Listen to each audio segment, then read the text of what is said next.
দুর্নীতি আর অপরাধের তালিকা থেকে বাদ গেল না বিসিএস পরীক্ষাও। পিএসসির প্রশ্ন ফাঁস কাণ্ডে বেরিয়ে আসছে একের পর এক শীর্ষ কর্তাদের নাম। এবার জানা গেল কোন কোন কর্মকর্তা ড্রাইভার আবেদ আলীকে প্রশ্ন সাপ্লাই দিতেন। আদালতে দায় স্বীকার করে জবানবন্দি দিয়েছেন, তবে তারা এমন অপকর্মের জন্য অনুতপ্ত বলে জানা গেছে। ওই মামলার তদন্ত কর্মকর্তা বলেন, দীর্ঘদিন ধরে এই চক্রটি প্রশ্ন ফাঁস করে আসছিল। তারা বিভিন্ন পেশার হলেও কেউ প্রশ্ন ফাঁস করত, কেউ ক্রেতা সংগ্রহ করত, কেউ ফাঁস হওয়া প্রশ্ন বিক্রি ও সরবরাহ করত এবং টাকা আদায় করত।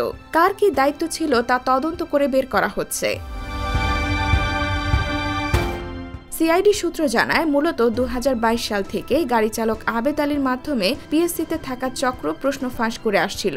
পিএসসির অধীনে থাকা বিভিন্ন নিয়োগ পরীক্ষা ছাড়াও কয়েকটি বিসিএস পরীক্ষার প্রশ্ন ফাঁস করেছে বলেও তথ্য রয়েছে।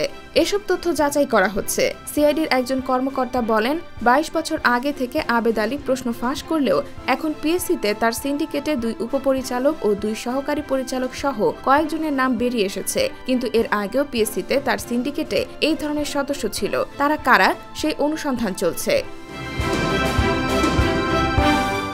সংশ্লিষ্ট সূত্র জানায়, একসময় আবেদ আলী পিএসসির আলোচিত সদস্য অধ্যাপক মাহফুজুর রহমানের গাড়ি চালক ছিলেন। 4 দলীয় জোট সরকারের আমলে অনুষ্ঠিত একাধিক নিয়োগ পরীক্ষার প্রশ্ন ফাঁস হয়েছিল এই আবেদ আলী সিন্ডিকেটের মাধ্যমে। তবে পিএসসির ওই সদস্যের নামও এসেছিল।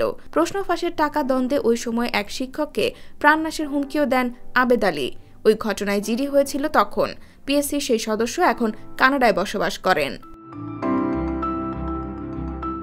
পিএসসির অফিস সহায়ক সাজেদুল ইসলামকে গ্রেফতারের পর সিআইডি জিজ্ঞাসাবাদে জানিয়েছে, সে মূলত উপপরিচালক আবু জাফরের মাধ্যমে প্রশ্নপত্র পেত। পরীক্ষার আগের দিন সে হাতে প্রশ্নপত্র পেত, এরপর তা আবেদ আলীর কাছে দেওয়া হতো। সিআইডি কর্মকর্তা বলছেন, প্রাথমিক তদন্তে এখন পর্যন্ত গাড়ি চালক আবেদ আলী অন্তত অর্ধশত কোটি টাকার সম্পদের মালিক বলে জানা গেছে। ঢাকায় তার একটি 6 তলা বাড়ি, 3 তলা ফ্ল্যাট ও একটি গাড়ি থাকার তথ্য রয়েছে। গ্রামের বাড়ি মাদারীপুরে ডাসারে রয়েছে ডুপ্লেক্স ভবন। আবেদ আলীর আরও সম্পদ রয়েছে বলে ধারণা করা হচ্ছে। IBTV USA, new York.